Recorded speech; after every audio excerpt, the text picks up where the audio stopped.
Hello, everybody, and welcome back to episode 98 of the Everything Moto Racing podcast. I hope you've had a good week, as always. We've had a fun weekend in Le Mans. Yep, I can now say it right for those OG podcast listeners. I don't say Le Mans or Le Mans anymore. Le Mans. Le Mans. Yeah, I can say it. Le Mans, yeah. I hope you had a good week, a good weekend. You've enjoyed the MotoGP, as always. We actually had some good racing this weekend. Yeah, it was good, actually. For once. But firstly, I need some riders with the number 98, please. Don't look at me. 98. I got 3, so... I don't even... No, I'm not going to make an attempt because I genuinely don't know. There's one that's raced this year in Moto2. What? Yeah. You say raced like past tense, like it was a wild card or a stand-in Or a something. replacement ride, Replacement. yes. It's not Senna Ages. No. I don't know Moto2 well enough. Another really. one. He raced there last year as well and used the same number. Bloody hell. These Bloody hell. clues mean... Yeah. Right, Nothing. one. I'll give you one. Ex-Red Bull Rookies champion.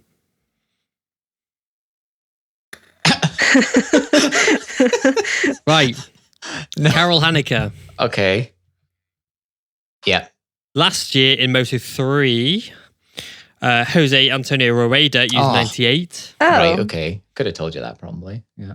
Yeah. And the Moto2 rider to use it last year is David Sanchez. Oh. Well. I don't have any others, and I'm a bit scared because I guarantee there's a big one somewhere and no idea. 98 feels like it should be a popular number, but maybe it's not. Because it's one off 99. I think if you're going to go 98, you're going to go 99 instead, just because it's like True, but then a 99 nicer, is more probably round like number. taken by It's people. 99 is very popular. Yeah, you got like Tatai, Jorge Lorenzo. Stop giving... Raider. Stop. So- Stop. Oh, These that's are all my next week. picks for next Three week. very easy ones. Stop Very right easy there. ones. So Don't give them all Yeah. away. Mhm. no, I'll try not to. But yeah, I guess we'll start with MotoGP as always. Mhm. It was a good race What a good race. It was, yeah. for once, and the penalties didn't ruin the race for once. Alex Marquez got penalty for his audacious turn 4 move or whatever it was that pushed 3 riders wide. Audacious. But that was about it. What was his penalty? Like 3 place. Because he pushed Brad Binder and 2 other people. Yeah, a grid. Oh my God. A 3-place grid penalty for Mugello. Next, and no, Bezzecchi. next Grand Prix that he competes in, Next Declan. Grand Prix. yes. Yeah, sorry. Yeah. semantics or everything. And Bezzecchi had to drop a place, Yeah. which I disagreed with. I think he should have got a long lap for that. No. Yeah. No, well, it He didn't fits make any into- contact though, did he? He just sort of well, pushed it wide. He kind of dive bombed him and He could have launched him easily made Marcus contact. wide, didn't he? Yeah. Yeah. I was waiting for him to take his helmet off and it'd be Valentino Rossi underneath, to be honest. I was like, of course, a VR46 rider punts Marquez off of course. There's a no.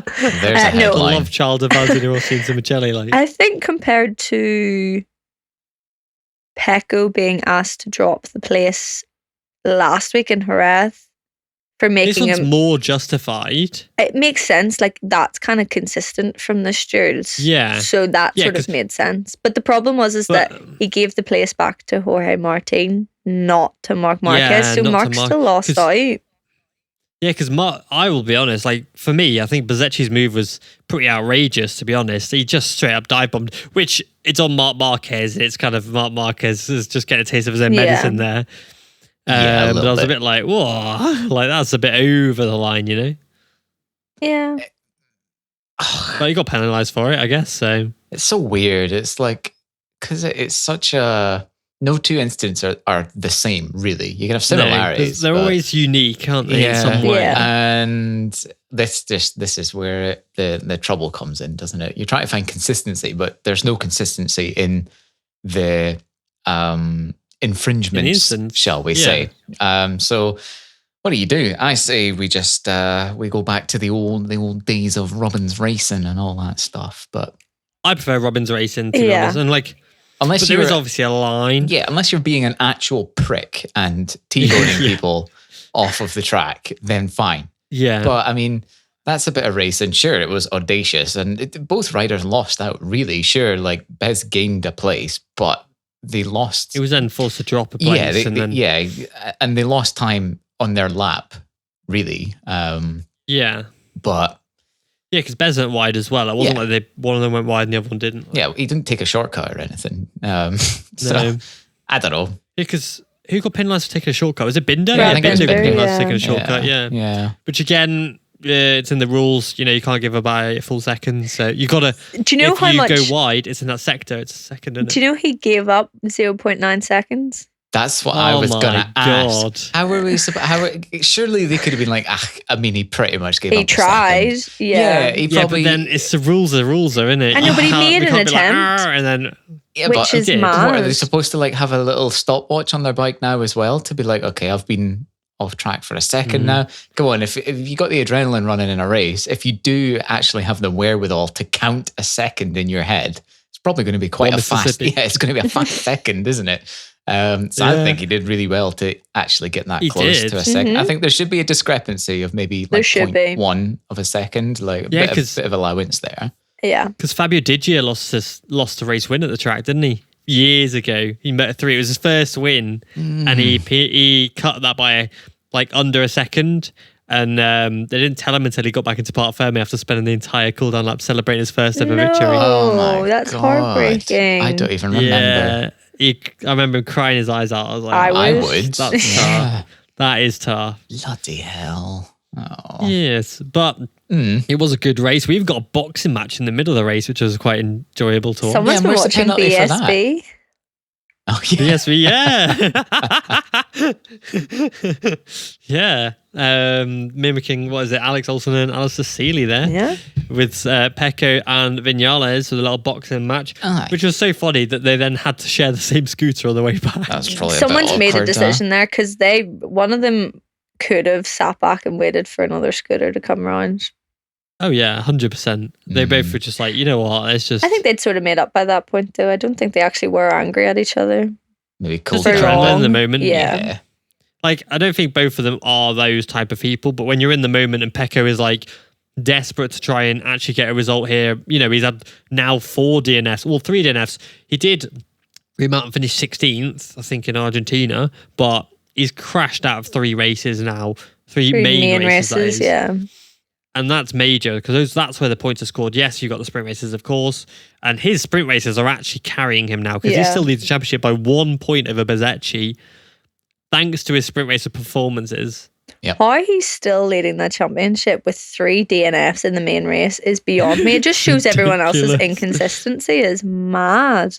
Yeah, everyone's as inconsistent as each other, but it's just that Pecco, when he's, everybody has their good days, and it just seems to be that when Pecco he seems to be the fastest on the good days. He's the one that wins the races on the good days.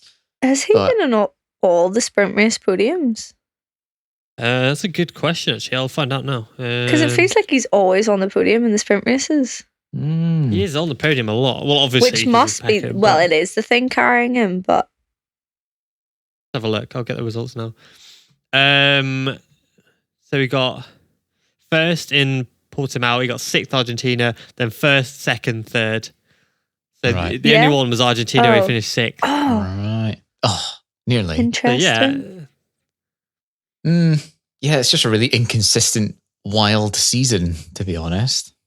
Yeah. Oh, yeah. Which is what kind of we want, but then we were talking last week about how that stops rivalries being bred. But yeah. Well, we were talking last week about them, it's kind of good. I hate the fact that Pecco got rushed into. It's not fair. No. He was in for a good result. We don't want to see riders getting smashed into. But it also was sort of his fault too. I think they're both equally to blame.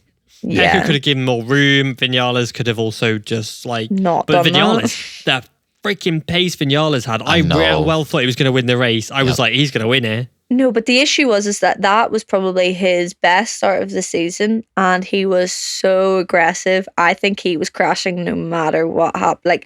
If that hadn't happened with Pecco, I think he was crashing because I've He never was like, seen I'm him. finally here. I've He'd hit never a seen him Marquez start like shaped that. roadblock. Yeah. Yeah. Yeah, that's it.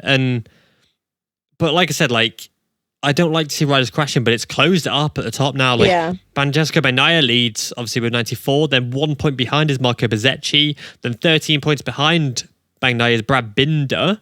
Which is And exciting. then 1 point behind, very exciting. And then 1 point behind Binder is Jorge Martin. Ooh. Of course. Because really, the top four are split by 14 points, But which is lovely. Martin's only up there after this weekend because he had a good points haul. So that's pretty mad. No? Because he had a podium in the sprint race at Portimao. Yeah. Then he retired at the main race. He retired at the main race in America, but got a podium in America. He got a fifth and an eighth, the eighth being the sprint race in Argentina. But then he's been all right. He got 2 fourth places in Jerez. And then this weekend, obviously, a sprint race win and a second. So actually, like we said, he's crashed a lot, as we know. Yeah. We say it's a lot. But his consistency of getting those top 5 results or those podiums in the sprint races, again, I didn't realize he was brought so him way up there. I didn't realize he was so consistent in Jerez because that makes a lot more No. sense. Now I thought it was the big points haul Yeah. from this weekend that put him up there.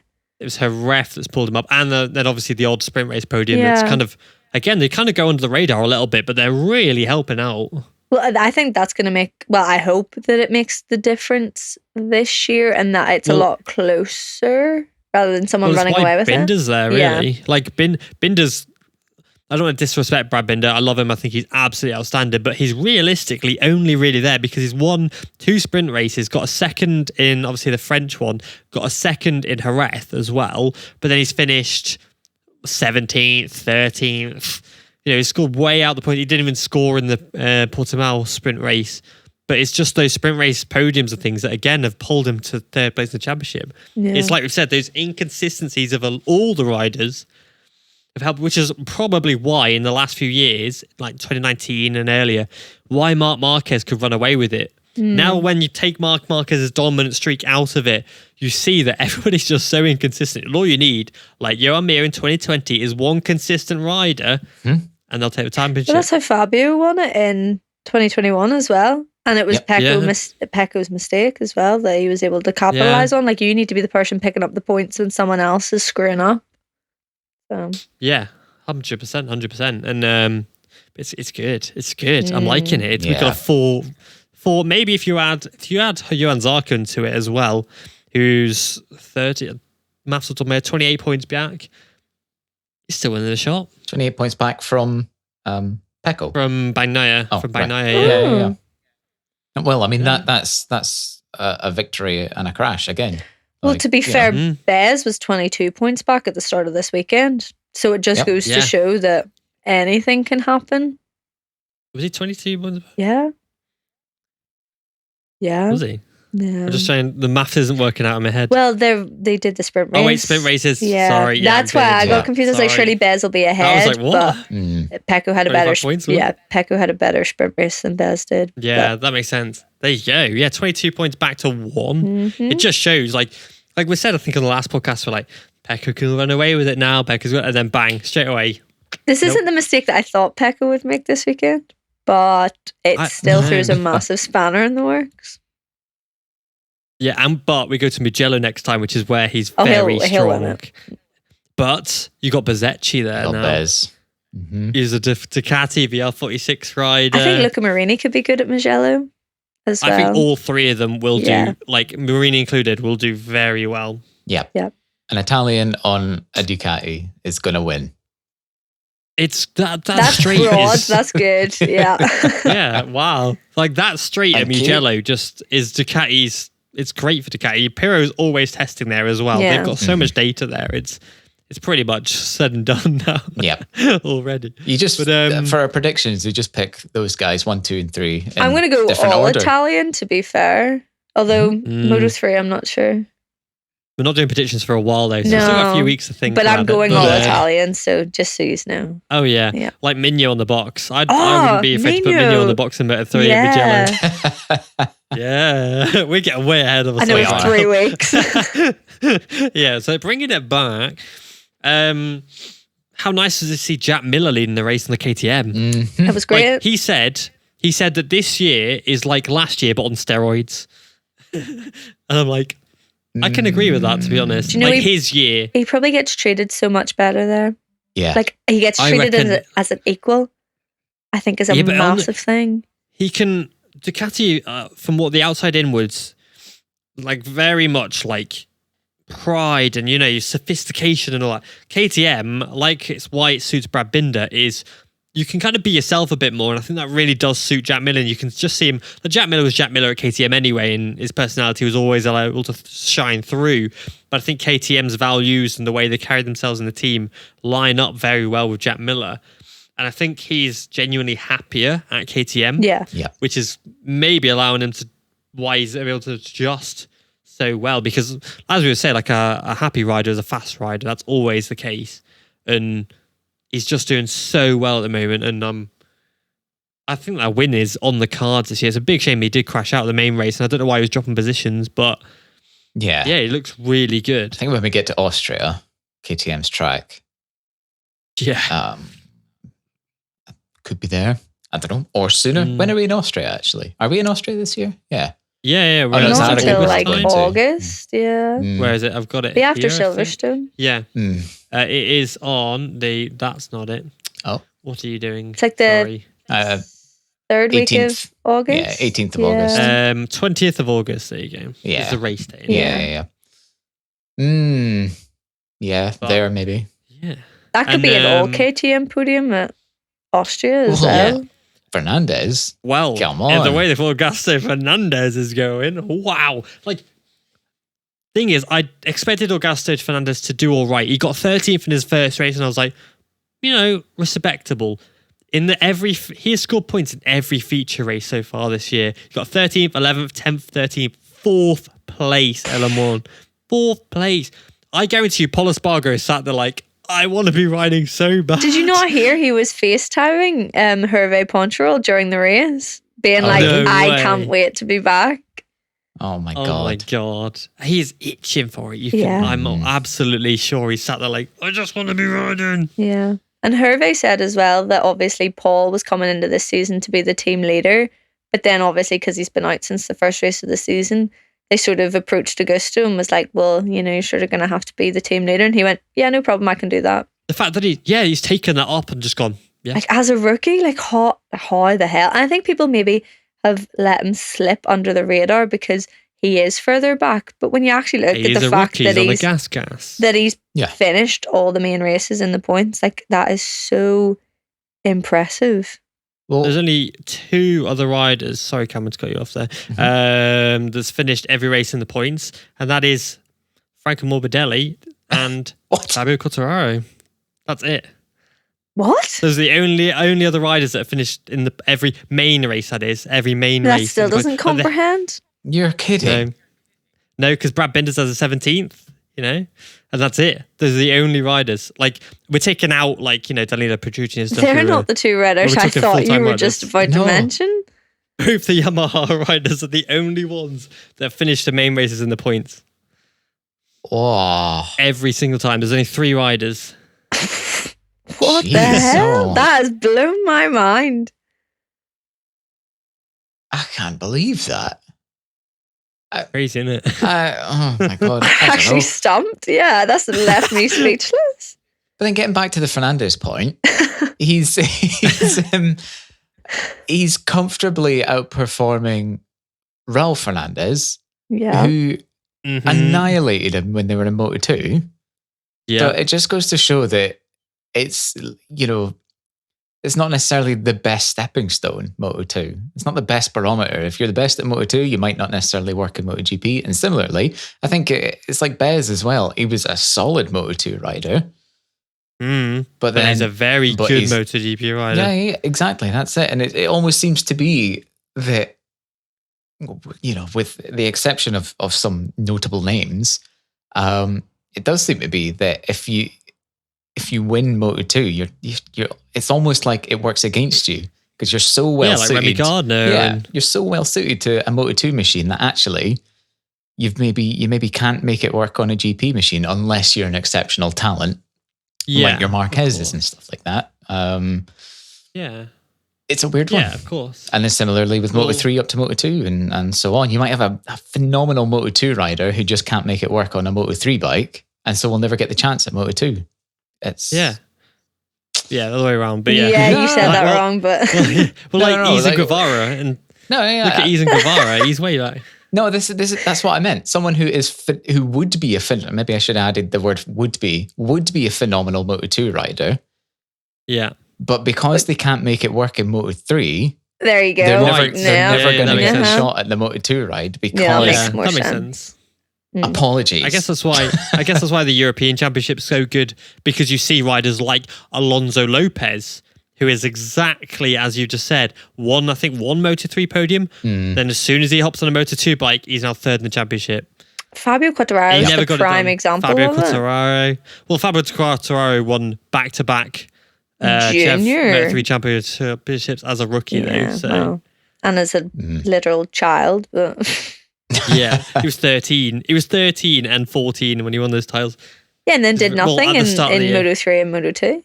It's weird, isn't it? It's weird.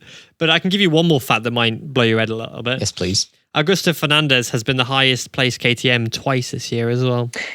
I noticed that actually when I was looking at the results earlier, and I hadn't clocked onto it yet until he did earlier. a Kota as well. Whoa. Yeah. So very impressive, to be honest. Like this though throws a spanner in the works for KTM, because even if they had a hint of maybe replacing Augusto Fernandez with Pedro Acosta, which Pedro Acosta even said on to Dorna that maybe I won't be in orange next year, but I might be in red. If there's a hint of that, I think that's been demolished now. Like, I think Augusto Fernandez, who has a +1 on his contract, fully now he's earned that. Has earned his seat. And if KTM get rid of him, then it'll be a farce. Yeah. But there is still whispers of maybe Husqvarna stepping in, taking his last grid slots. KTM are probably the only manufacturer that can afford to take those last grid slots and run an entire third manufacturer on their RC16s. I'd be happy to see there's always that. 6 KTMs on there. I think Yamaha are the ones that need to pull their fingers out, but I mean, I wouldn't be mad at more KTMs. Although I'm very on the, I think that every factory bike should have a satellite bike, and I don't like loads of teams getting, like, I don't like 8 Ducatis on the grid, so seeing 6 KTMs would sort of not really counteract the issue, because it's sort of just adding to the problem, but it could be good, and it would mean seats for notable names who shouldn't, Pedro be Costa leaving, and maybe... Well, yeah, because Arbolino's been linked with Grassini, as we've said. Yeah. But you never know, because he's got a Red Bull link there, so KTM can often play against that. But yeah, it's very interesting. Italians like to see Italians on their bikes, though. So that's very true. It's an Italian team with the Grassini as well. So because if they're going to get rid of Digio, they're not going to replace him with another Spaniard to have 2 Spaniards. No, I don't think. Anyway, it's obviously always possible, but like with the factory Ducati team, there's always an Italian on that bike. This year there's 2, but if you look back in history, I think there's been an exception of 2 years when it was Stoner and Hayden. I think that was the case. Was Stoner and Hayden ever teammates? Mm-hmm. I can't remember if I think they were. Hold on. I think it was Stoner and Hayden, but apart from that, there's always been a Ducati on their bike. Ducati on their bike? Ducati on their bike. An Italian on their bike. Yeah, 2009, 2010 had Stoner and Hayden. But then after that, there was Rossi, then it was Dovi, then it was obviously... they had Dovi for ages, the Pecco's been there. Obviously, they've had like, what's his name? Petrucci in there a few times. And then even before... Don't do Petrucci dirty like that. What's his name? What's his name? Sorry, I'm just shitting names. But then before that, you had Marco Melandri, Loris Caparossi was on it for years before that. So there's only 2 years in Ducati's MotoGP history where there hasn't been 2 Italians on it. They like Italians on their bikes. It helps that Italians are typically very fast as well. Yeah. Yeah, it does very much help. So I could see that, but it does throw a spanner in the works. But Pedro is... I can't find the source for it. So I've just heard whispers of it. So I'm going to try and find it quickly. But basically, the talk is that Pedro has said that he's quite happy to stay in Moto2 next year. I just don't know about that. But then he's Pedro Acosta, so I don't see him getting stuck in the vicious cycle of Moto2, but it does worry me for staying too long. Like Aaron Canet, maybe? Yeah. I feel like if he wins the championship this year, what is if. Well, if, yep. But why would you stay another year? But he's not going to beat Zarco's record, so... Yeah, he wouldn't. Unless he stays for 3. 4 years, yeah. And then you're just like, what's the point? Yeah. The only thing I can think of is Marc Marquez also opted to stay in Moto2 a second year, even though he was very much in line to win the championship in 2011 before his eye messed up. So Marquez even opted to retain in Moto2 another year. And the thing I can think of for Pedro Costa is right now we're out of sync with all the contracts on the grid. Yeah. Next year he will be in sync with everything. 2024 is when all the deals, names, including apart from Brad Binder, but including Marc Marquez, all the contracts are up. And that puts him in a lot better place. It's why Zarco stayed down in Moto2 for another year as well. It puts you in a great place because then suddenly, instead of all the manufacturers being like, sorry, we've got on 2 riders for next year, it's every manufacturer will then be open to a discussion. And that's why I think he could stay another year. He's 18 years old. He'll be 19 in, I think, a few days, maybe 10 days, is it? I think his birthday is 25th of May. But he's 18 years old at the time of speaking. He's got time. Yeah, 10 days from now, he'll be That's wild. You know 19. Exactly when his birthday is. Yeah, it's because I think 2 podcasts ago I looked it up. Yeah, excuses. But it was David Munoz's birthday today as well. But what age is he? 12. He's 17 today, David Munoz. Yeah. But it plays for Pedro has time on his side and can maybe go up to MotoGP as a 3-time world champion, which looks even better because he can then ask for even more money from manufacturers and even more and go, I am a 3-time world champion. But then now. he will put down the door of Honda and be like, one of you guys got to go. Yeah. Well, Marquez, you're out. Is 25 million on the table there? I'm a 20-year-old dream right now. I'm Yuri 10 years ago. Well, the thing is, if Pedro wins 3 titles, it'll be as better a 20-year-old. He'll be more successful than Marc Marquez. At that age. But then he's got to win the MotoGP championship in his first year, though. As a rookie. And then he will also be older than Marquez was when Marquez won that championship. So there is that to think about. Would he be? Yeah, because he'd end the year at 21 years old if he stayed in Moto2. So he'd end 2025 if he won it in his rookie year. As 21? As 21, whereas Marquez won it at 20. Oh. Yeah. Because Marquez did the Valencia test at 19. That's wild. Which is disgusting to think about. That's 19-year-old as well. Well, Lecona did his MotoGP debut at 19. Yeah. Bobby was quite young as well. Yeah, I think he was... He's like 19 or 20, right? 20, yeah. Yeah, he's 24 now. So yeah, about 20, 19, I think probably the first test as well. Yeah, must have been. I don't think we'll ever see another rookie champion, though. No. In MotoGP. Well, yeah, because it was Kenny Roberts last, and then it took nearly 50 years. Yeah. For another one. I mean, the pedigree, I think, I don't know, like the amount of talented riders that we're seeing, I think is bigger than what we used to see. The talent pool is bigger. The manufacturers are more equal. Yeah. The grid is much more inconsistent. But then again, all you need is a fast rookie who's very consistent. I think the grid is the most stacked it's ever been. Yeah. Oh, yeah. Both in terms of machinery and riders. Yeah. Well, again, I read a quote on Twitter earlier from Pecco. I don't know what the source is, again, so take it with a pinch of salt. But he said that satellite bikes need to go back to having a 0.7 deficit. 0.7 deficit, which is ironic given that who's in second place right now? Oh, yeah, satellite bike. Do you know why? It's because the whole podium was satellite bikes as well. It was a top 4 or 5. I don't know if Augusto Fernandez counts. Augusto doesn't count as a factory, does he? No, that's a satellite. Oh, yeah, Lace's factory. Yeah. So, yeah, top 4, sorry. Yeah, you're all right. So I thought it was top 5 for some reason. Yeah, that's nuts. Top 4 all satellites. No wonder he's saying that. He's getting scared of Bez. That's it. Pressure again. Pecco just likes to think everything else is the problem, but he's okay. I think he honestly needs to be in a deficit before he gets his act together. Is that really harsh to say? No, because last year he thrives on it, doesn't he? But this year he's really he thrived on it. Choked being at the top of the championship so early on. It's like all the eyes are on him and he just can't handle it. Another thing I've just realised is that in this championship so far, there's been 185 points on offer. Yeah. And our leader has pretty much half of that. Nuts. They're so inconsistent. Wild. Everyone is so inconsistent.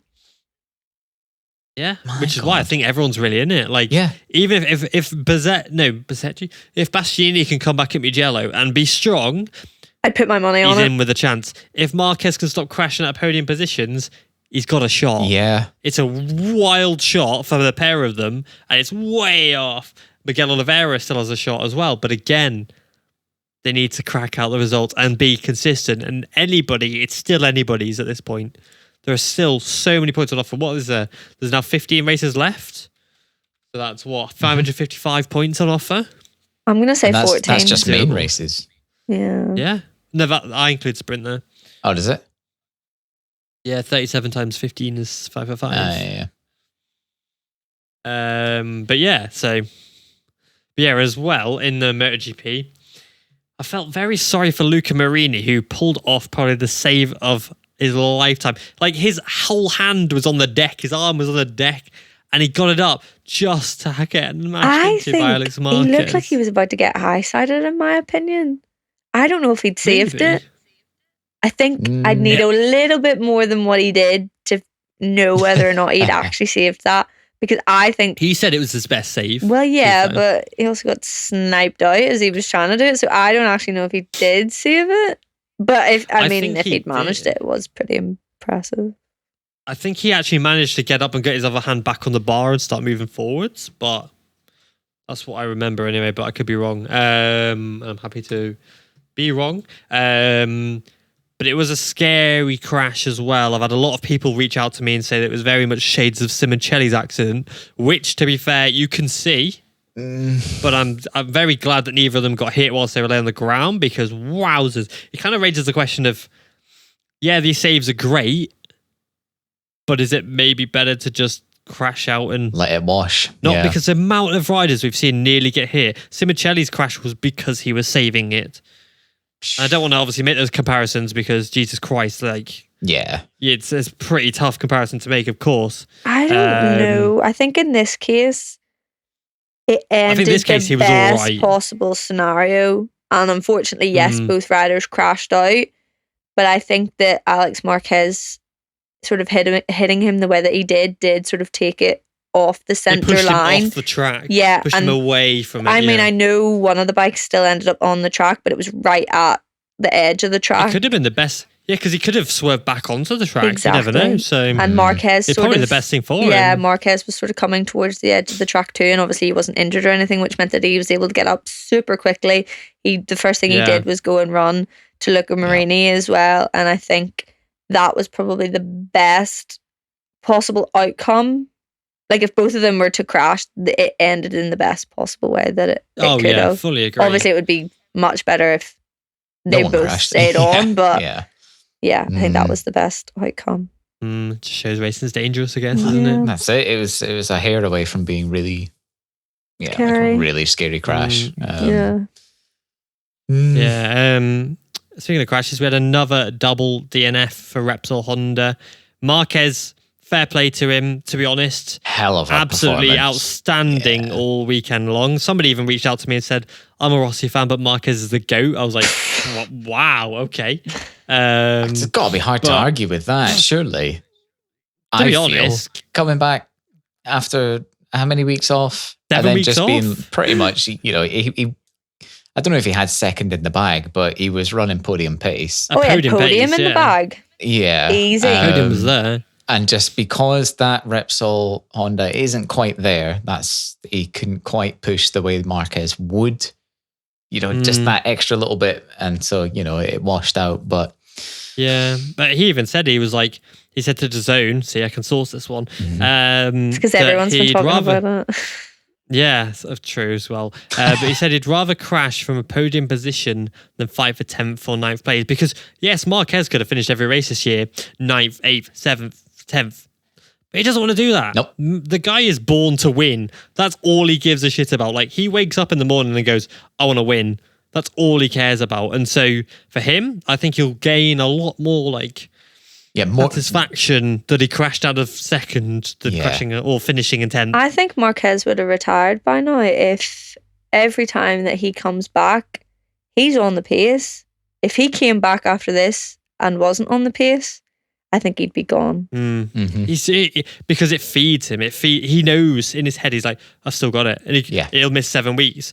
I've still got it. He'll miss 5 months. I've still got it. He'll miss a season and a half. I've still got it. Yeah, like he missed pretty much the entirety of 2020 and then just gets back on it. Boom, straight back up there again. Like he knows he's got it in him to do it. And I respect that. I think the most about him is that he actually said that quote and said, I'd rather push as hard as I can and fight for the podium positions than to be circling around in 10th place, not really giving my full potential. I really respect that he was so honest about that. And I always say, honesty from riders, I think just makes them so much more likable. Yeah, I fully agree. Yeah, I mean, it's. I saw actually a post on the MotoGP Reddit. It was it got a lot of blooming likes. I was like, wow, you don't really see that. I'll read it because I kind of agreed with it. I was like, yeah, that's really nice actually.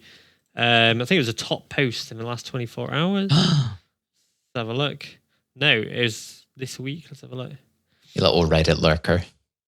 Yeah, sometimes. There we go. Yeah, he says, I know I'm going to get hate, but a great ride by Marquez despite the crash. There's no way that bike deserves in the top 3. He was riding brilliantly, was on the limit for the whole race.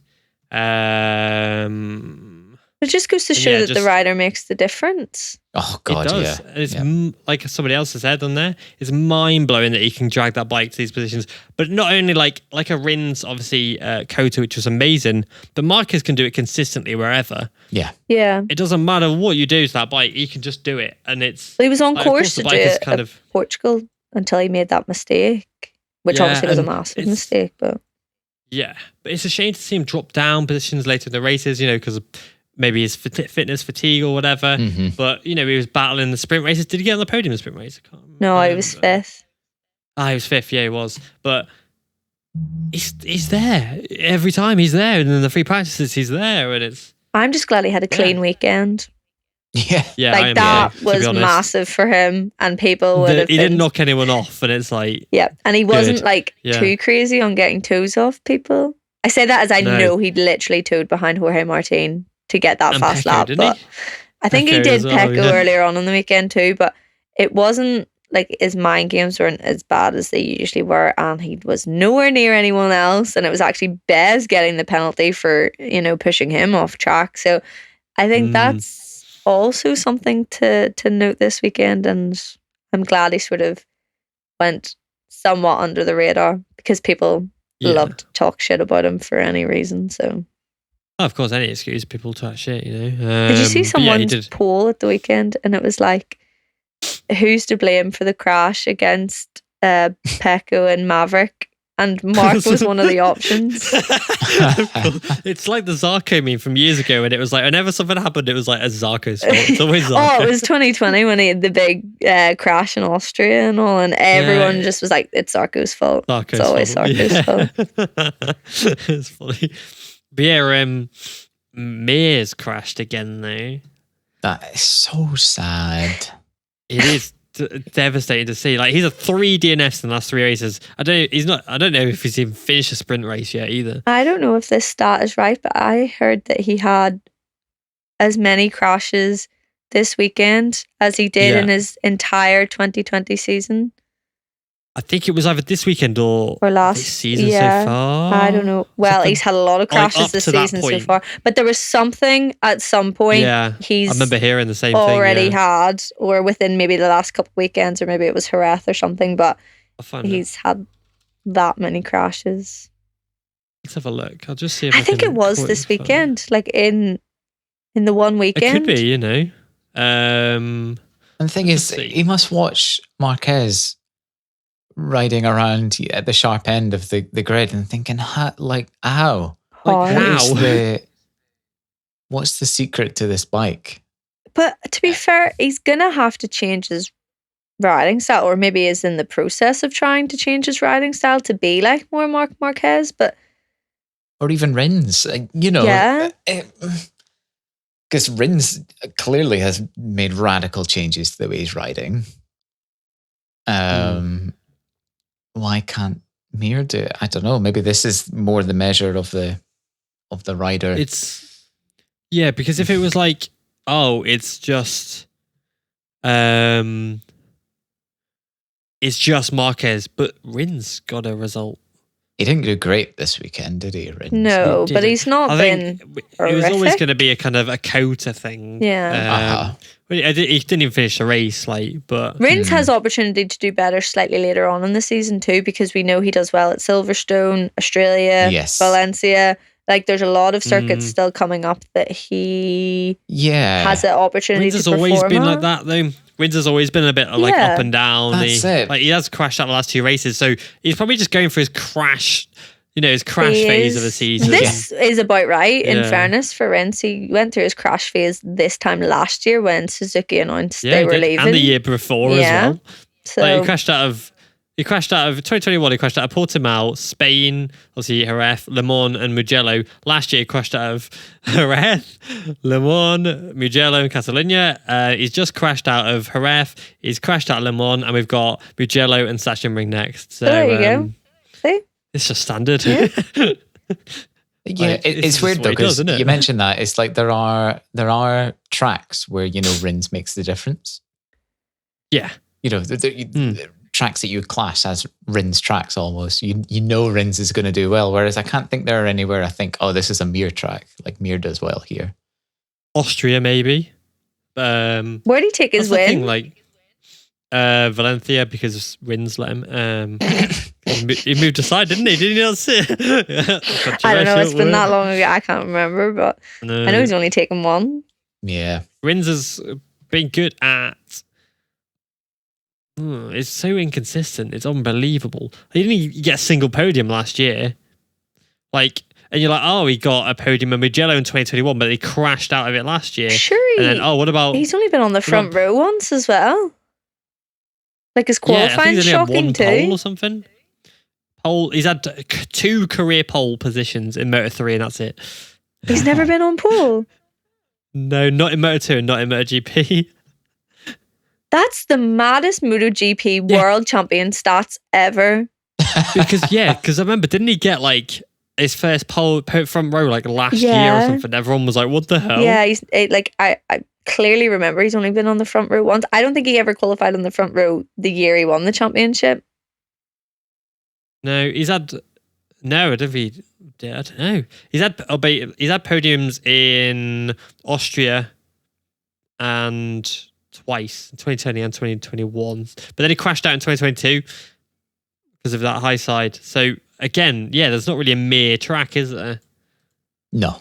But he got his first Moto3 win in Austria as well, thinking about it off the top of my head. Well, that could be something then.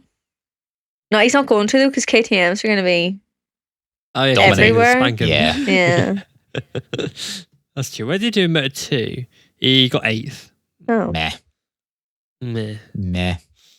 But we only had 13 riders finish this race as well. That's it. Every rider that finished got a point. Folger got 3 points. This has been a lot this season, where you just have to finish the race to get points. Yeah, you look through the MotoGP wiki, the amount of retirements is ridiculous. Yeah. Yeah, I think it was in America. 15 riders finished, because I think Binder or somebody finished 15 but got the last point. Yeah, because Pecco and Binder crashed at one point in a race, and Binder got the last point because they both remounted. Yeah, it was 13 in America as well. 13 finishers. Yeah, that's it, 13 in America. And then 17 in Argentina. So near enough, pretty much just had to finish. Grid. Yeah. Nuts. Get me on a MotoGP bike. I'll get points next week. Yeah, honestly, yeah. Even Portugal. Portugal was 14. What the hell? It's weird. It's going back to the old CRT days, really. It seems like you just have to stay on the bike to get points now, and that's it. Yeah, like Savadori stepped in for Oliveira and he got points. Petrucci got points. Yeah. Petrucci was getting points anyway. Oh, yeah. Yeah, obviously he's a goat. Like, shame it wasn't wet. If it was wet, then it was the win. But if it was wet, it'd have been, yeah, exactly. It's a shame. But next year. Yeah. It's always next year. Yeah. But it's good to see Jorge Martin win the sprint race as well. Finally. He was made to win a sprint race. It's finally happened. Yeah, like... Yeah. Yeah, because he likes the one lap man. He's always a one lap man. He's a pole man. In Moto3, he got, I think, the record poles in a season or something ridiculous. I remember when he's in that Moto3, that championship winning year, and he just got pole after pole after pole. Like, yeah, that's it. In Moto3, he's had 20 pole positions. He's been a pole hound since he came into MotoGP as well, though. Yeah. Yeah. Well, he's had 67 races in Moto3 and had 20 pole positions. In MotoGP, he's had 39, maybe 40. It's not updated, maybe. He had 9 pole positions. It feels like more than that. That's 25%. Yeah. It's like around 25%. That's a fucking good record. Yeah. More than most other riders. Exactly. Like your mate. Like, you know, the fact that Fabio Digio has more pole positions than Jaromir in MotoGP is actually insane. Kick a man while he's down. I feel bad now. Bloody hell. I know. Oh my Sorry. God. Digio got 8th though. Yeah, he had a good race. Yeah. Ahead of Fabio Quartararo in 7th, who crashed out of the sprint race. Don't talk to me about him. That was tough. Fabio's not going to win a race this year. No. The issue, did he win last year? Yeah, he did. Yeah. I wanted to talk about something earlier that I thought about something earlier and I wanted to bring it up. You had a thought? Yeah, I know. It's crazy, isn't it? Was it an original thought of the day? No. It was actually. What? Oh my God. So, riders and loyalty to their teams, it's great, but it can go against you. Marc Marquez being loyal to Honda, he's now on a shitbox.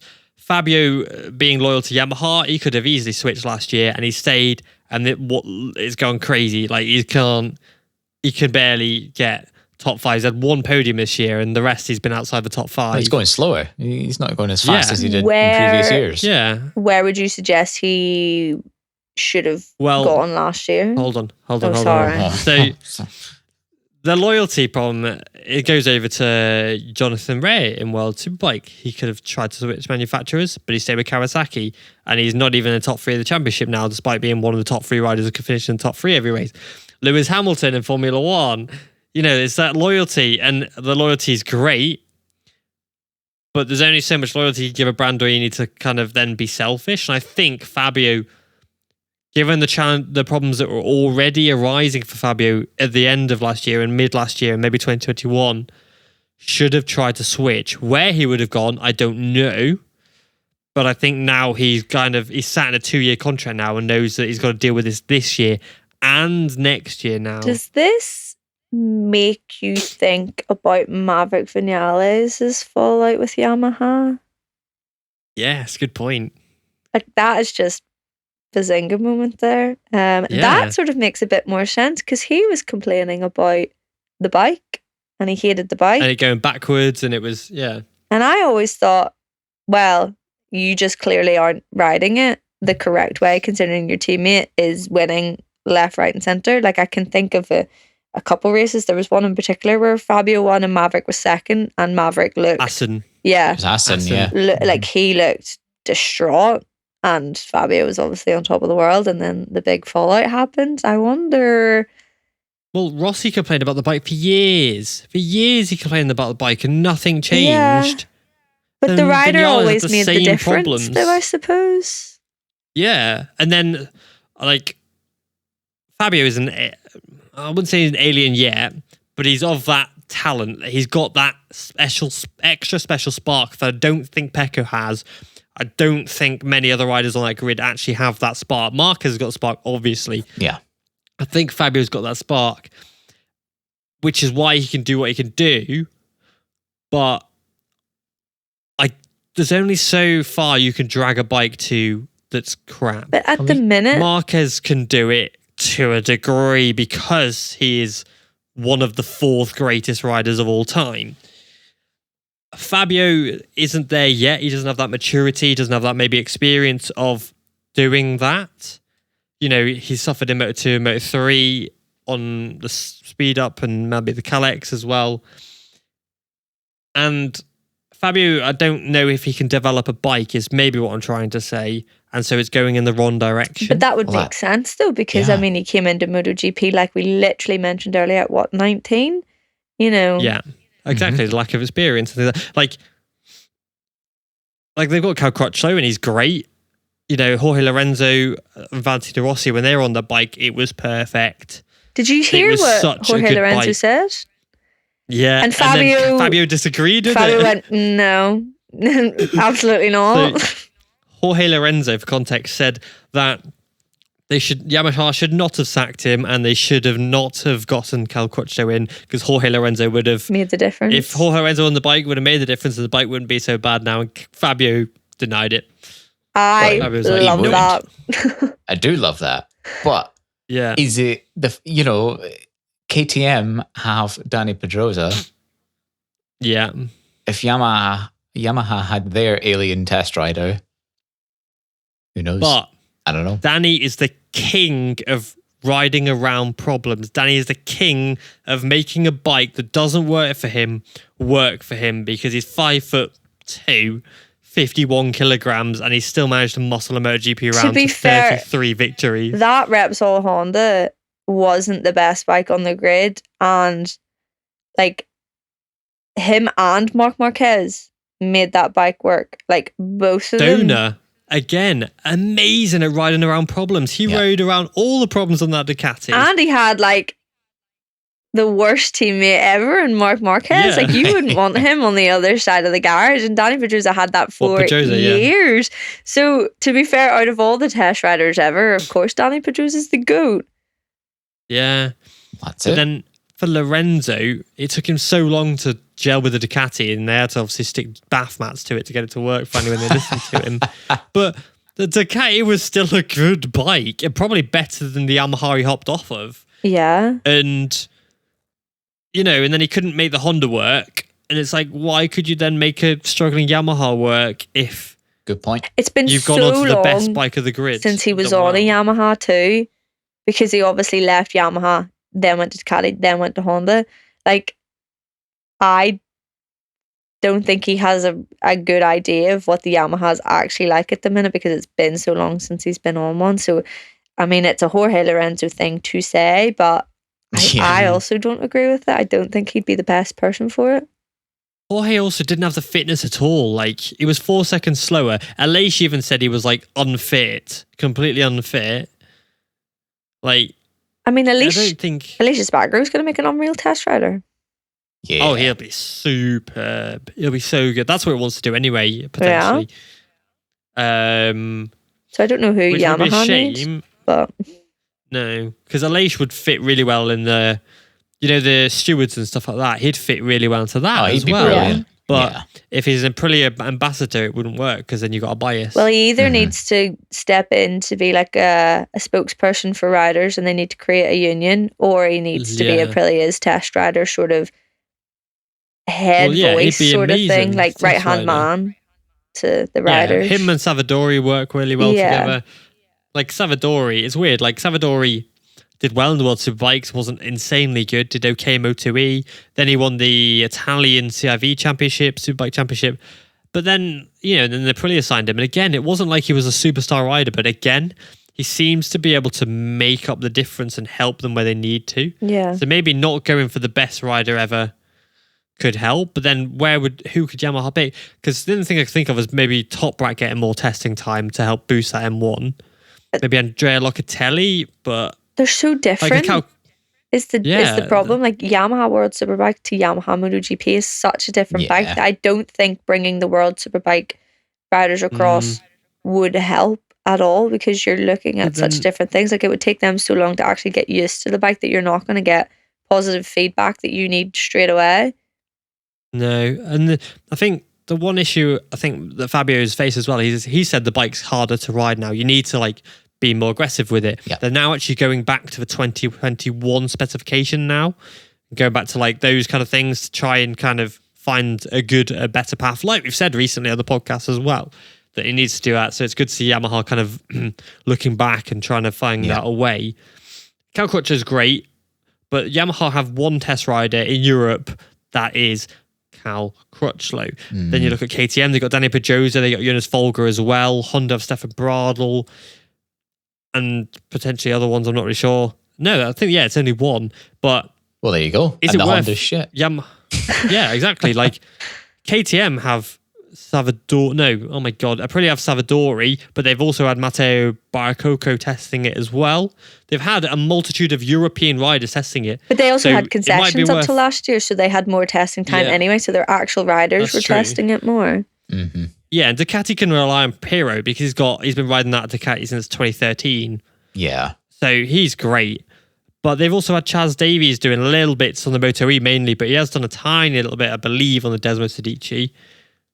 But Yamaha really need to maybe look at employing a second test rider with that smooth riding style that could maybe turn the Yamaha back. But then it's like, who?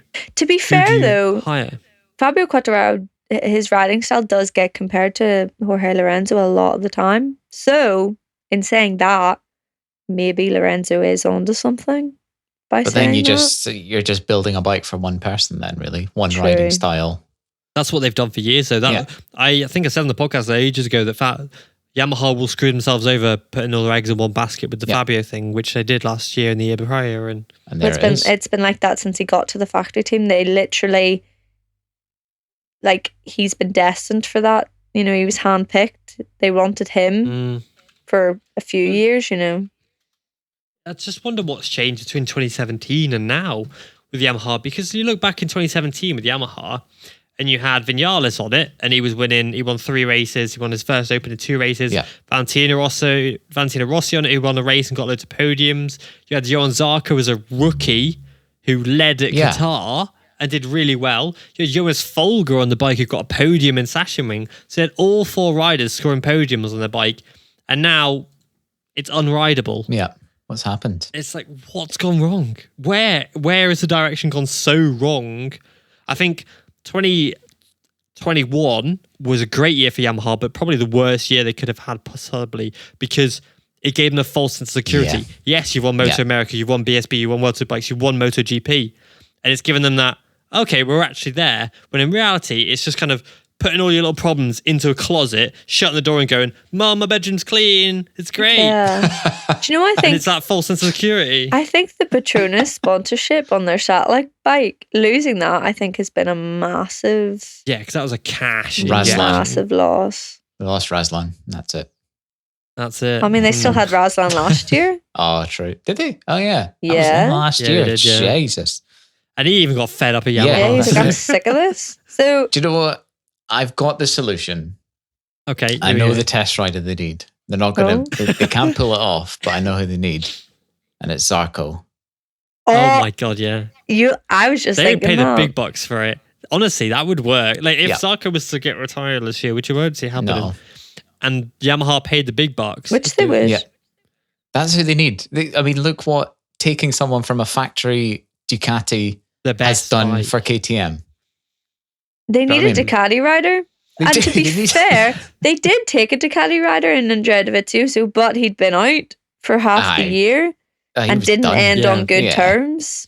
No. No.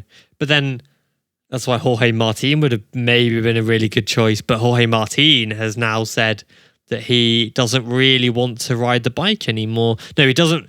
He wants to stay with Ducati because he's actually got a contract for next year, which I didn't even think I realised. But he's actually got a contract for next year with Pramac anyway. So to get out, there is potentially a clause where if a factory ride, which is in a lot of satellite riders, have a clause in their contract where if another factory seat opens up and they can approach you, you can talk to them and you can get out your contract to go to a factory. I think he panicked because obviously he said he wanted to move. Then there was noises of Top Rack, there was noises of other people, Moto2 riders, etc. And I think he's gone, oh crap, I shouldn't have cut my ties with Ducati so quick. And he's like, oh, I love this bike. And obviously has a good weekend on it.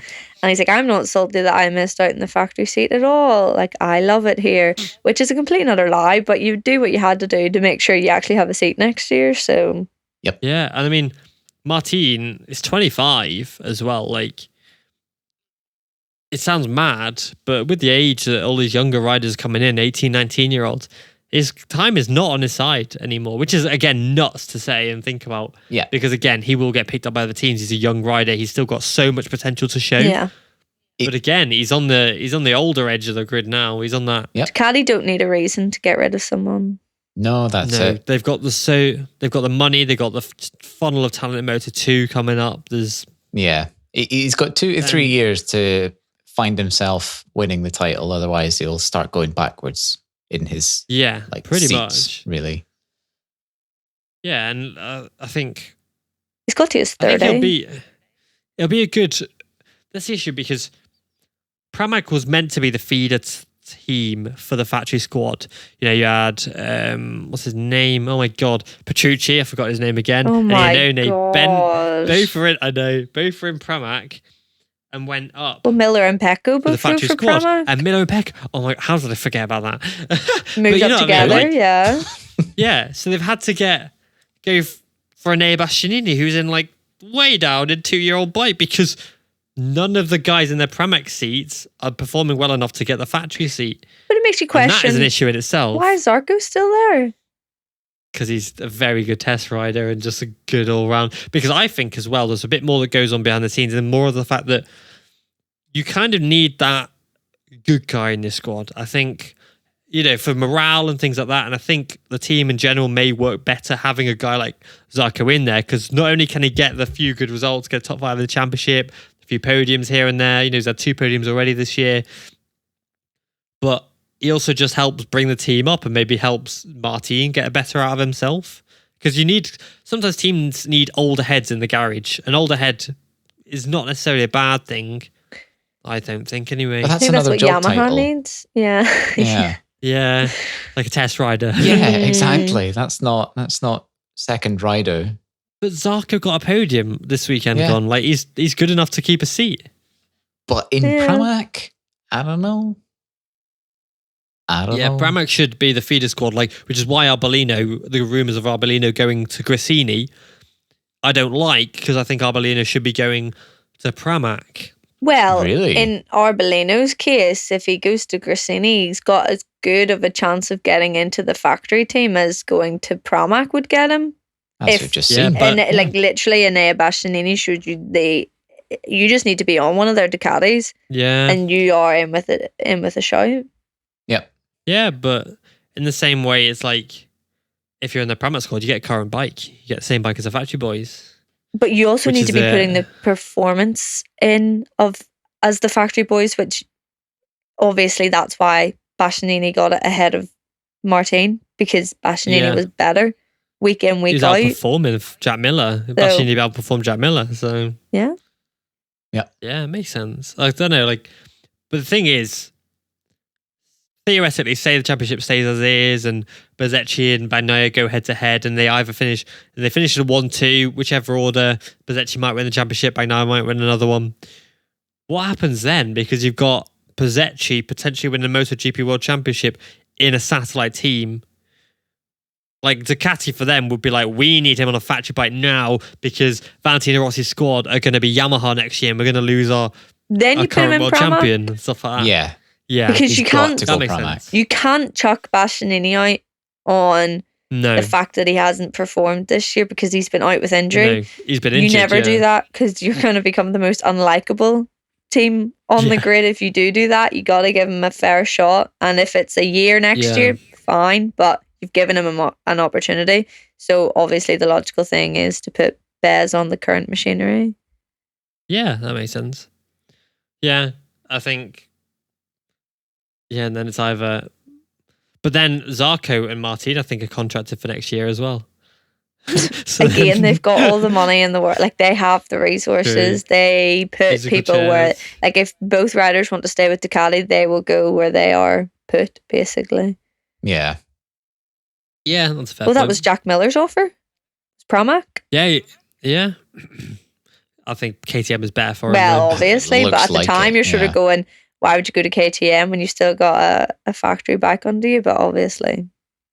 Yeah, exactly. It's Oh, I can't wait to see how it all unfolds. Part of me thinks it's going to go mad, and the other part of me thinks it's going to stay exactly the same. It's going to be so boring and be like, yeah, I know what you mean. Yeah. But it's a whole hinging on Valentino Rossi, maybe in Yamaha. But again, like, if your rider is winning races like this and the Yamaha is barely scraping top fives, why would you want to switch to Yamaha? Yes, you're an ambassador for the squad, but why would you want to, you know? The results surely are the main thing. I would say. MotoGP is a results-driven sport. Yeah. Yeah, but again, that's it. How cool would it be if you put the money into Yamaha, got a satellite team, and they actually turned it around in the next 5 years? That'd be unreal. Like, that would be sort of that's the Rossi way, isn't it? Yeah, that story is better than just sticking with Ducati and okay, yeah, we can win week in, week out. But if you come in as the underdogs and turn it around, 20 years after he won on Yamaha himself. Exactly. On the 20th anniversary. People love that sort of stuff. Yeah, that'd be nice. Yeah, there's a lot of PR and stuff in that. And that's why everyone was willing Fabio to win last year, because he was the underdog on the bike anyway. You know, his bike was so inferior to the Ducati that people were willing him to win because of that. Yeah, absolutely, yeah. Talking about Ducati and being so good though, Danilo Petrucci said that Ducati he rode was the best bike he's ever ridden in his entire career. Yay, that's nice. Yeah. He said it was like a great gift he got from Ducati. Proud to have ridden the factory Ducati, the best bike he's ever had in his entire life. And he would love to ride the bike a lot more. He could make another good test rider. He'd make a fantastic test rider. Yep. Yeah. Like, can we get him back from Magello? He's just doing side quests though. Like, I think he would become a test rider, but he just needs to complete a few more wee bits and bobs. This could work, right? Because Petrucci said at the end of this year, he's going to decide whether to stay in World Superbikes or switch to Dakar. There's maybe no harm in him doing the Dakar and also testing a Ducati MotoGP bike, provided Ducati can provide him a Dakar bike as well. Well, they got that desert sled thing now, haven't they? Yeah. So the Desert Storm X, is it? What did he ride? It was a KTM the last time he did the Dakar? Yeah, he did it and then switched to Ducati very quickly. Wait, does it Ducati Desert X? Yeah. Desert X. So they could do the Dakar and that maybe if they're looking to enter it. So he could stay at a factory Ducati rider in the Dakar and be a Ducati test rider at the same time in MotoGP. If that isn't, he said he would love to ride that bike again. If that's not the dream, then I don't know what is. Do you know, if there's that is the dream. One man that can pull it off, it is Petrucci. Like, he's done everything in the last Swiss couple of years. It's literally a Swiss Army knife. Oh my God, did you see his motorhome compared to the Marquez's as well? No. I saw how did you not see the picture of it? I think I saw it, but scrolled past. What? Oh, it's so funny. He literally has like a caravan, and everyone else has like the most bougie, like massive motorhomes, and he's literally I've got it. A white caravan. Oh, what a legend. He's just a humble, lovely man, you know. I really hope this is the right photo. Yeah. Amazing. It's so funny. To be fair, amazing. Still a sick motorhome he's got. I would love something like that. But it's not like a house on wheels. No. Like the Marquez brothers there. No. That's ridiculous. He's got a standard caravan, hasn't he? Yeah. Yeah. Yeah. Like a humble little Petrucci, as you'd expect. That bottle's of beer at the back. Oh no, it's boots, I think. Boots. Yeah. Could be beer. Boot beer. Probably. It's all the same to Jack Miller. Whoa. Yeah. Wait. Oh, Pecco. Wait. Prosecco. But yeah. Pecco prefers the bubbles, is what I was trying to say. Wow. Catchy. Yeah. It was nice to see Petrucci back anyway. Always. But yeah, we'll move on to Moto 2 and 3 quickly, and then we will do the predictions and round off, because Lauren is getting very tired, I can tell. Lauren also has work in the morning, so... Yeah. So, you got to say Moto 2, Sam Lowes is probably the unluckiest guy of the weekend. I didn't catch it. What happened? What? Explain to me like I am a listener of the podcast. So, he qualified on pole position. Yes, I know that. Is second in a row, which is really good. Yep. Was running third. Solid. behind Arbolino and Lopez. Yeah. Crashed. Oh.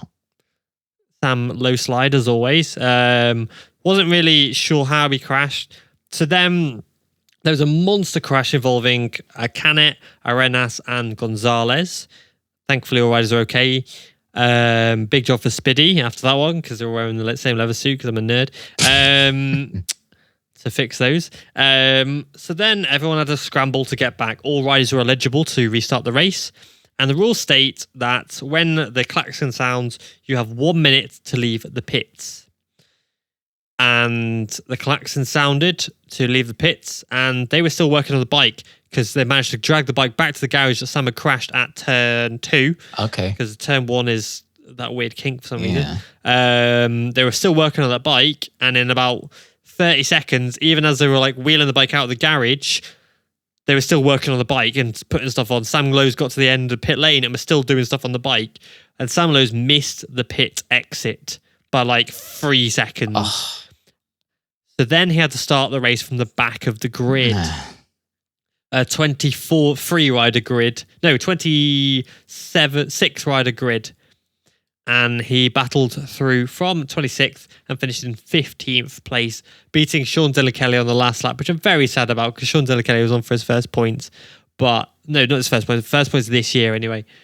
But yeah, absolutely unreal result for Sam Lowe's given what had happened, to be honest. Like full kind of respect and kind of a round of applause, to be honest, to the Mark VDS squad for an absolute incredible job, just not giving up until the very end. And kind of love that. I mean, Sam didn't get back into the garage until like a minute before the pit lane opened. Didn't he have to change his suit as well? I must have, because there was 5 minutes for that team to fix that bike. I was at 5, jeez.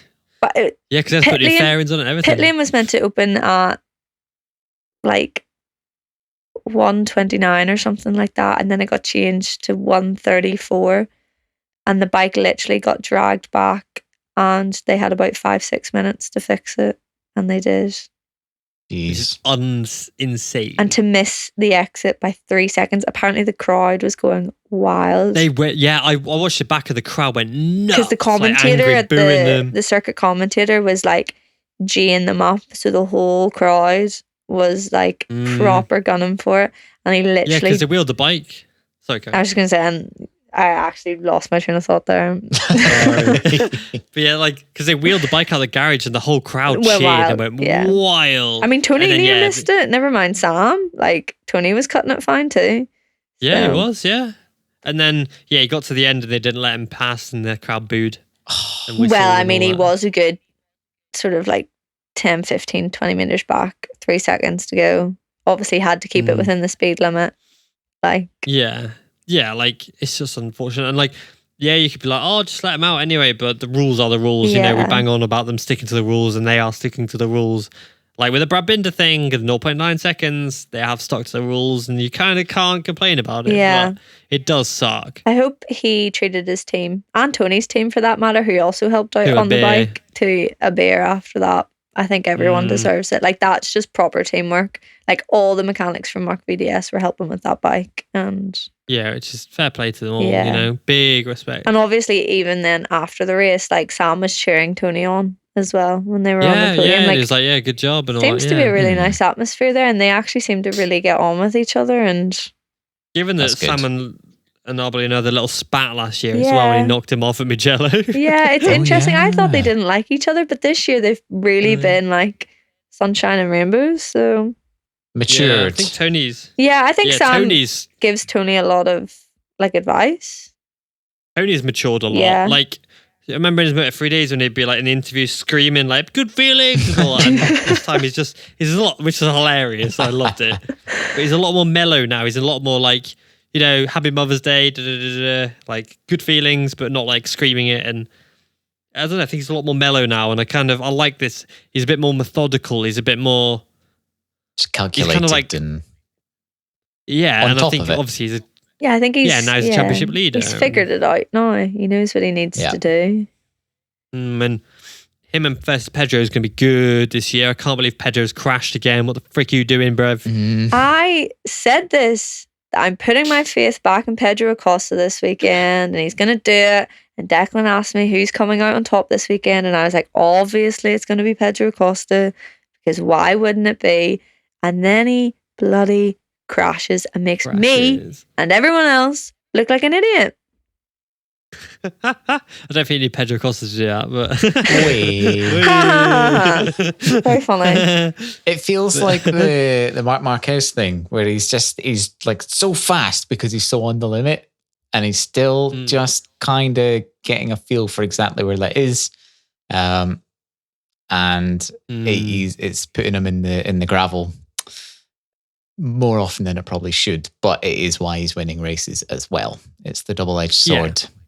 Because, Pedro and Arbolino went into the weekend tied on points, and Pedro's handed Arbolino a full 25. Yep. Just a wad of 25 points are gone. That's the danger. Yeah. That's scary to think about clawing that back, unless Tony makes a similar mistake. Which can happen. Tony's finished every race so far this season. Yeah. But that's in the the thing. top 4. Tony's been so much more consistent than Pedro has this season. And that's what's the gonna do scary it. thought. Yeah. As we say in MotoGP, if you're consistent, you'll get it. Yeah. As they But say. to be fair, Alonso Lopez has been very consistent as well. I'm very impressed because he's on the Boscoscuro. You got to remember, he's had 3 podiums this year. He DNF'd in the first race, but he's got 61 points. He's only 13 behind Pedro Acosta. But Lopez is great, but he needs to start fighting for some wins, because if he's not taking points out of Arbolino and Acosta, he will start to see that lead grow and grow and grow, as we know. We're only early on, but he needs to get the wins now and keep that point deficit as small as he physically can, so it can benefit him later on in the year. Yeah. He did say after the race, though, he said something about the feeling of the bike hasn't really been there. He had chatter. He had loads of chatter, and he was slow as shit on the straights. Did you see how much time he was losing? Yeah, he says that he hasn't just been comfortable for maybe the last couple of weeks. Now, I don't know exactly what he said, so I would need to double check that, but just being uncomfortable on the bike, and that there definitely is something like a niggle there that he needs to like iron out for the next couple of races. But that obviously, he's definitely a chatter on it. Yeah, I mean, he's getting podiums, which is good, but like you said, he's going to have to fight for actual wins if he wants to take points, because if Tony and Pedro are going to continue to be consistently taking race wins, he's going to have to do something to actually take points out of them. Oh yeah, another rider that's been very consistent is Philip Salach, Yep. who is only 1 point behind Lopez in the championship standings, and took his first ever dry podium. Solid podium as well. Very good podium. Another Very lap he good would have had podium. Arbolino. He's another one of those riders again who okay in Moto3, very good in Moto2. Because he's tall. Yes. Yeah, the height definitely He'd be a helps. good MotoGP rider. He would, genuinely. And he's, we say about MotoGP and that it's full of Spaniards and Italians, and he's helped by the fact that he's, from Czechia, is it now called? Czech Republic? Czech Republic. So that helps. Yeah, that helps him a lot, because he's got a different passport to the Spaniards and Italians. Well, Yeah, that's it. It makes you wonder about the Grassini rumours with Tony Arbolino, because surely if Philip Salach continues the consistency this year, he would be in with more of a shout, considering he is a Grassini rider. He is, but I think he'll stay another year to try and fight for the championship. It's only his second year. Yeah, true. Actually, Tony, Arbolino's had 3. Yeah, this is his 3rd year. Yeah. So maybe say 1 more year and just see, because then he'll line up with the factories and line up with everybody else in MotoGP, which will help him out. Well, to be fair, Tony Arbolino's sort of done, I suppose he's done 3 years when I'm thinking about the Pedro Acosta thing. Like, Tony Arbolino came into Moto2 and didn't do well. And then he was in the Intact squad. Took a step up last year, and now has taken a massive step up this year. So I suppose Pedro staying a 3rd year wouldn't be a bad thing. 3 years is probably very good for Moto3. You have some riders that can leapfrog it, like Johan Mir, who did 1 year. You had Maverick Vinales, who did just 1 year. But how many years did the likes of 1 year? Enea Bastianini do? Bastianini did 2, I believe. He had his rookie year and got podiums, and then won the championship the year after. Pecco did 2 as well. Bez Pecco did 2. Did quite a few Bez years. did 3 or 4, I think. Because he finished 4th overall in 2020. I think he was a rookie then. Raul Fernandez and he did 21. Yeah, he did one. Yeah, Raul Fernandez did 1. That's a mistake now looking back on it. Yeah. Oh, yeah, for sure. Marco Bezzetti did 3. Yeah. Yeah, because he had the KTM year, didn't he? Yeah. And then he was Oh, God. BR46. Yeah. Most of Aaron Canet, oh, God, this is like his 4th year now. Yeah, 4th year now in Moto2. Yeah. So he really needs to kind of... See, now he's on the other end of that, I think. Where you spent too long. Yeah. How old is he now? He is... He's 20. He's 23. He's 23. He'll be 24 at the end of this year, Aaron Canet. It's a great age to move nearly up. the same age. Nearly the same age as Jorge Martin, though. And then you're starting to look younger. Arbelinho's a year younger than him, though. Yeah. Is the thing. So you're going to go, why would you want that when you can have Arbelinho's 22 at the moment, or Alonso Lopez, who's 21. And it puts riders like Jake Dixon, who's 27, out of it. Yeah. And the riders like Jake Dixon, who I think could still get a MotoGP seat with maybe, I don't know at this point, if he can start winning some races and put in a championship fight. Yeah. But again, you'd end up as a career veteran of Moto2, like we've seen with Thomas Luthi or Sam Lowes, which isn't a bad thing. No. But it's like, these riders want that next step. They want MotoGP. And if you spend too long in Moto2, like Aaron Canet is kind of going along that way, you end up staying in it like Marcel Schrotter for years and then just going, right, Supersport. Yeah. Yeah. But I'm trying to see Vietti in 4th. He had the save of the weekend. Save. He did, yeah. Yes. Sorry, look at Marini. That was unreal. Yeah, very, very good. Another rookie, though, that is doing really well. Sergio Garcia. Yeah. Top 10. Unreal. Garcia. Yeah. Well, that's the second top 10 of the year as well. He's had a 5th already in Argentina. Well, he's doing really well. He made up 15 places in that Argentinian race as well. It was mad. He did, yeah. And you gotta remember, he's short. I don't know. I'll try and see if I can find out how tall he is, but he's a short ass. Because it was I was wondering if he'd go maybe the Daniel Pedrosa way, which is obviously doing really well, or the Lorenzo Della Porta way of being too short and struggling. And he seems to be going the Daniel Pedrosa way. He's not the rookie that I thought would be doing well. Hand on heart, I thought he'd do shit. Yeah. I thought he would really struggle. He's making Guevara look silly. Yep. Guevara is obviously injured and things like that, but he's still making him look a bit... Well, he's still making Foggia look silly too. He's making both of them, basically. Out of the 3 of them that moved up, he's making the other 2 look like incompetent. Yeah, I should have been champion, really. Yeah. Which is funny because in Moto3, it was the other way around, where they were making him look ridiculous. It's Guevara is on 3 Grand Prix now. His best was 21st. And that was in his debut at America.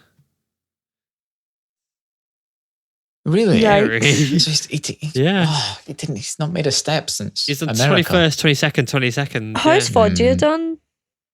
Foggia is 21st overall, best result 14th in 14th. America and Le Mans. Oh, right, okay. Which isn't horrendous. Twice, so he's got points. No. In the points, but for the fact that Moto2 you have 25 riders within 1 second. Yeah, but he's short as well.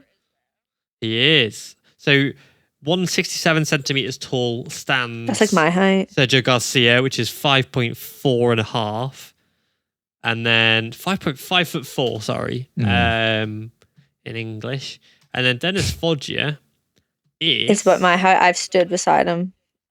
Oh, sorry, let me just drop that in there. Okay. Dennis Foggia is 164. Oh, he's shorter than him? 5 foot. Yeah, just under 5'4". I'm taller than them both. That's incredible.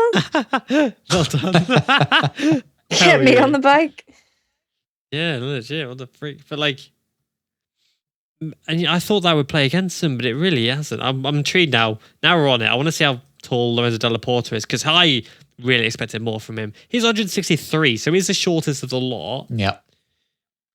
But again, he's still 5'3". It seems to doesn't. For the most part, it doesn't seem to work. If you're Foggia is replaced Della Porta and is already outperforming him. Well, how tall is Izan Guevara for compare? Because Guevara was always the bigger one in Moto3 out of the 3 of them. Yeah, which worked well for him. God, that's Rory Skinner. God, you can easily get those two confused. Oh, yeah. 173. Okay. Oh, yeah. Like it can, like, quite a bit taller. 4 inches taller. Yeah.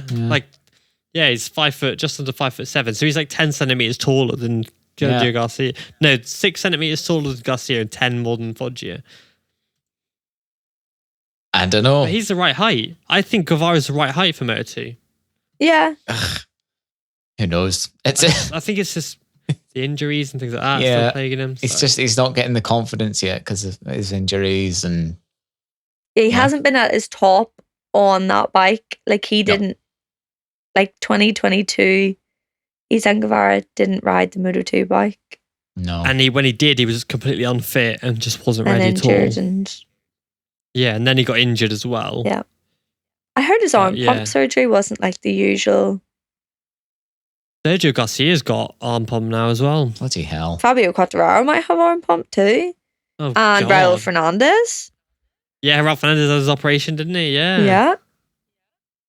And who else? Danny Holgado mentioned it in Jerez that he had some forearm feeling. Problem. Yeah. Yeah. It's weird, isn't it? Interesting. What is happening?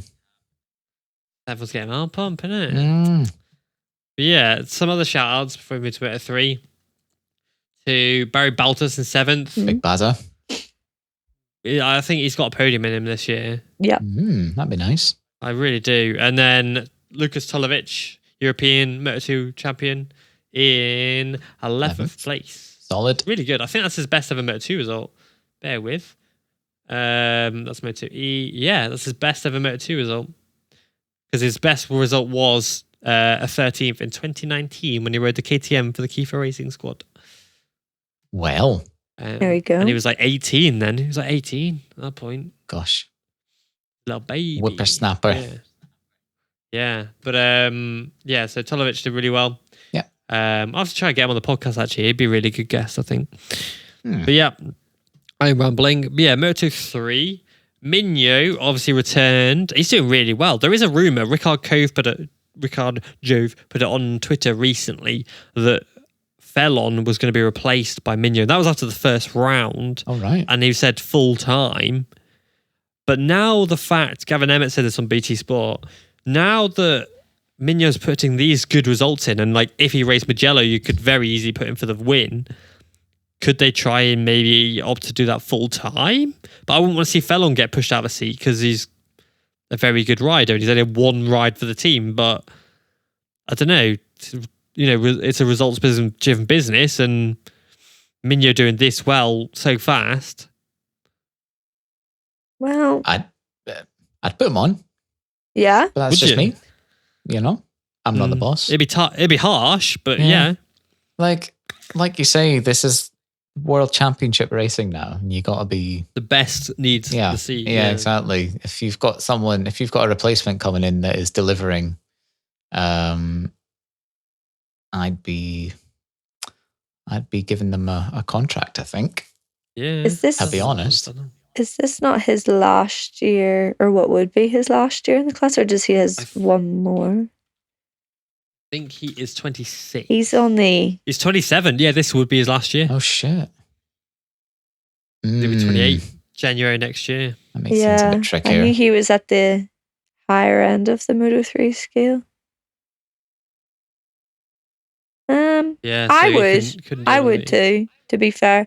And I don't like that with obviously the fact that Fellon's out with injury at the minute. So after one race, you're not sure where he's at and what sort of performances he would be putting in. But the problem is that the replacement rider is clearly doing bits at the minute and somewhat consistently doing that. So I think if a choice had to be made, like Fellon could come back and be out of the points every weekend. So you've got to take a gamble. You know that Migno can get you a podium. And top 10, top 5, easy podium, which helps the sponsors, it helps the team fund the next year. Helps him, because he's obviously out of the seat this year. So yeah, exactly. Like, and try and get Supersport in its seat for next year, a Moto2 seat maybe, or something. Yeah. Yeah, sign him up. Let's go. Yep. Yeah, okay. Dennis Onshu showing podium pace Finally. with Yamanaka as well. Yamanaka showing that his little Haref speed wasn't a one-off. Good. Both of them are looking good, but again, Onshu is getting destroyed by Holgado. And this was my thing. I thought about this earlier in the gym. I was like, Onshu is doing not so well. Albert Arenas, I would say, is underperforming on the IO Moto 2 bike. I'm unfortunately having to eat my own words because I thought Arenas would come out and win races this year and do really well. And unfortunately, I'm eating my words, and we could potentially see Holgado leapfrog Onshu for that seat next to maybe Pedro Costa next year in Moto 2 in the IO squad if Onshu can't pull out the results, because Holgado is, I believe, still the championship leader. Yeah. Yep, by quite a lot of points now, 21 points. That's healthy. Mm-hmm. And Moto 2 teams are going to come jumping at them. And if you're already in the KTM squad, which he is, that IO team opens up doors. The only thing that Onshu has against Holgado is experience in Moto 3. Like, this is only the start of Holgado's second year. And he's already leading the championship. And he's only just turned 18. Like, age and experience is the only thing going for Onshu at the minute. If Onshu can convert them to race wins, he's still got the seat in the bag. But he needs to do that fast because Onshu's only 19. But Onshu needs to do that because he's also a bit too tall for Moto 3, which plays against him. Yeah. Well, Onshu needs to be winning the championship this year ahead of Holgado to try and get a seat. Well, it happened with Jaime Masia and Pedro Acosta. Like, Masia was set for Moto 2, and then Acosta came out of bloody and was like, nowhere. Nope. Well, not out of nowhere, but like Masia was meant to win that year. Like, everything was geared up to Masia winning that year and moving up to Moto 2, and it all went pear-shaped. So I suppose, in that sense, if Holgado keeps going the way he's going, of course they're going to move him up, and that'd be quite the team. Pedro Acosta and Danny Holgado. Yeah, that'd be unbelievable. The Spanish Armada. That would be a replicate of Remy Gardner and Raul Fernandez, I'd say. Yeah, it was. Yeah, that'd be a nice squad. KTM must be pissed off now every year that doesn't happen, because they know they can 1-2 every round. Yeah, because it's happened. Yeah, they've got it. Like, and they had a lot of 1-2s last year with Fernandez and Acosta as well, and it's just Arenas is just not cutting the mustard. It was a surprise move for me, in fairness. Yeah, it was weird. I don't know why they did it, but because he showed a lot of progress, though. He showed a lot of progress last year on that gas and was getting, like, I don't think he got a podium, but he was getting like front row starts and stuff and edging for that podium, and he's just not done it. And I'm sad for him, to be honest. I really thought he could do a lot better, you know? He is unfortunately going the same way of Moto 3 champion not being able to deliver.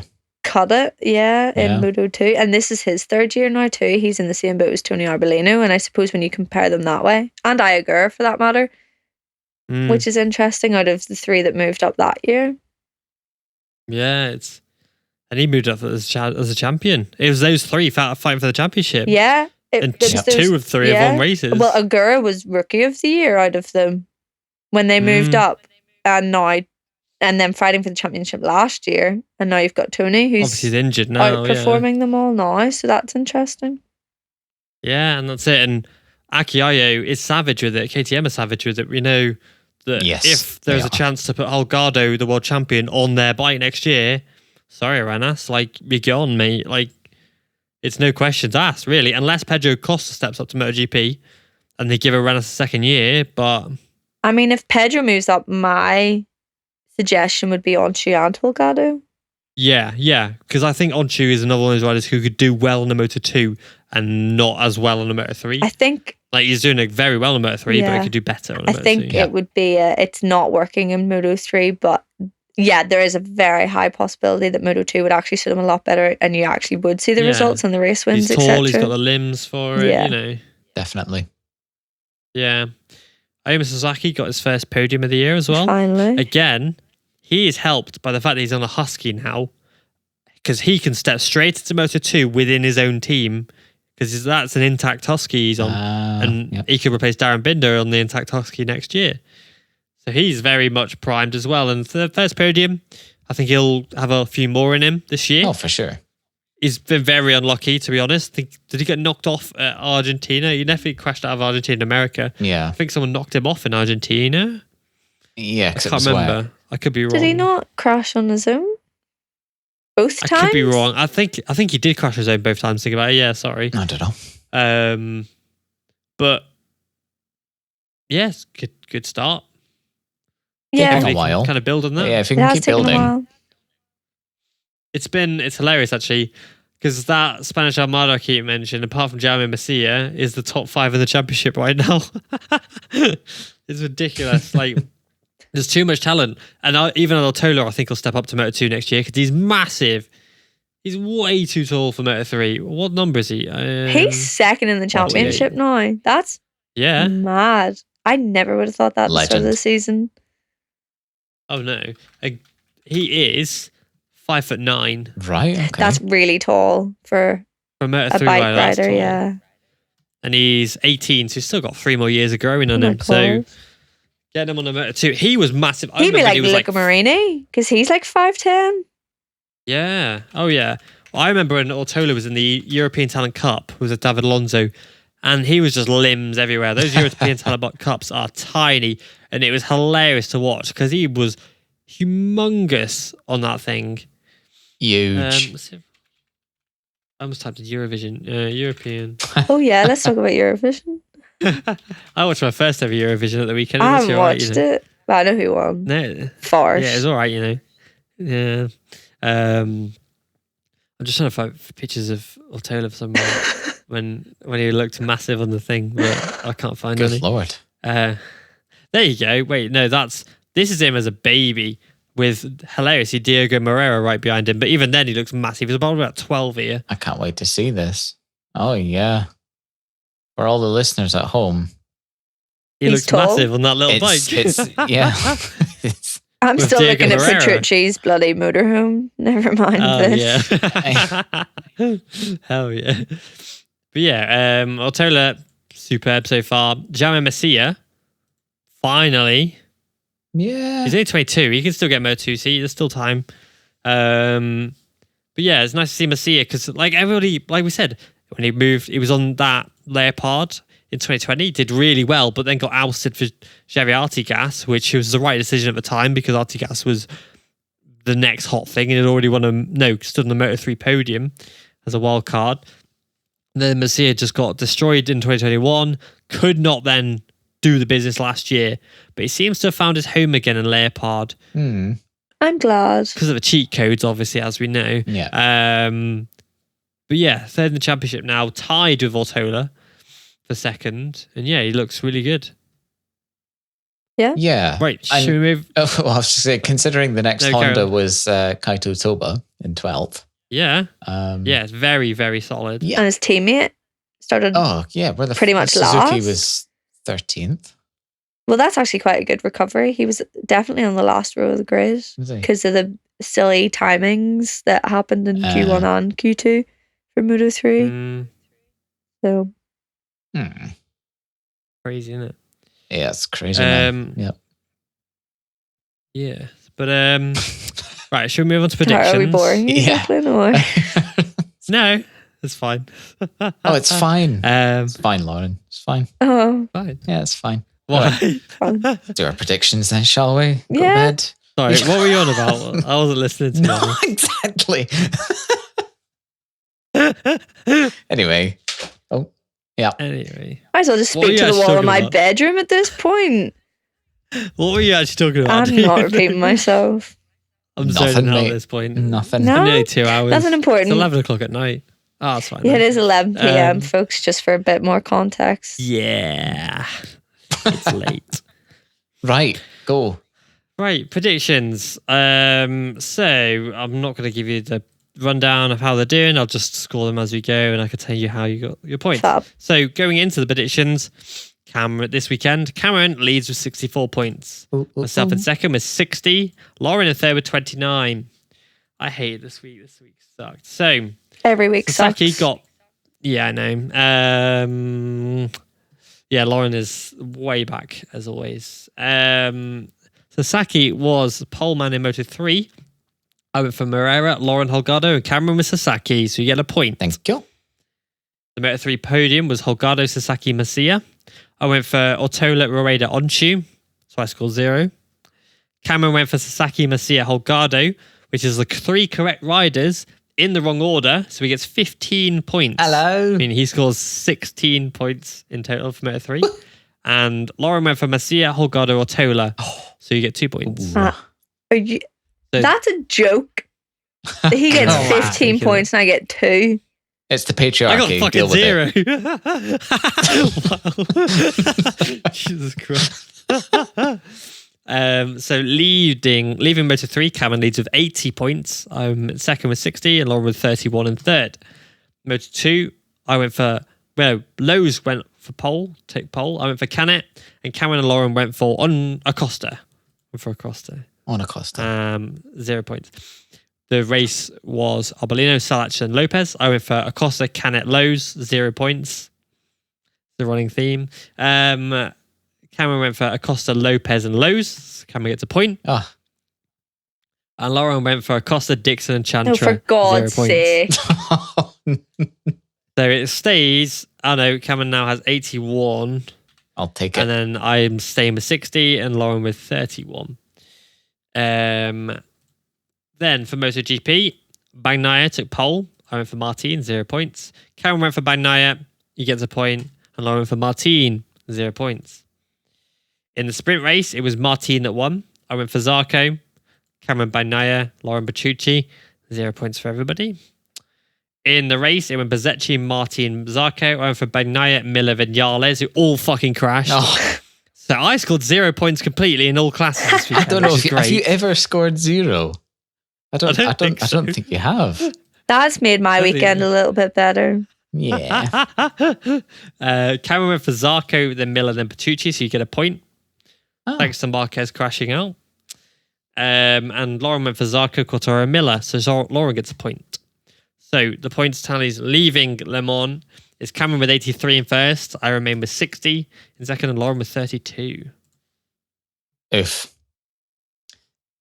Yeah. I'm going to start calling you guys Top Rack and Johnny Rea because you're fighting for second. Here that works. I am Johnny Rea. We're from the same place. Oh, yeah, of course. I don't mind being Top Rack. You know, he's cool. I like Top Rack. Yeah, I've got 6 fucking world championships in my name.